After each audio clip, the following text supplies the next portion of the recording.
Hey there, welcome to the exciting world of Interior Lighting Design 102. Building upon the solid foundation of Interior Lighting Design 101, this advanced course will take you on an exhilarating journey through the art and science of lighting design. If you haven't experienced the magic of Interior Lighting Design 101 yet,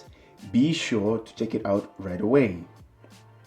Now let's buckle up and take a sneak peek at the incredible things in store for you in this course. Now, we get specific with our lighting design by looking at how the visual requirements of a space greatly influence its lighting design, how to effectively design for the interaction between daylight and electric lighting, what are the advantages of an integrated lighting and air conditioning system, and what characteristics of a lighting installation directly influence its depreciation rate and maintenance schedule.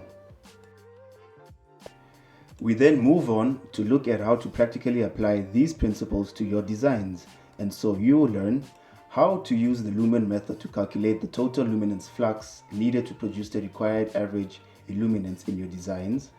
how to apply the recommended minimum maintained illuminance values to your designs, and how to apply the universal glare rating.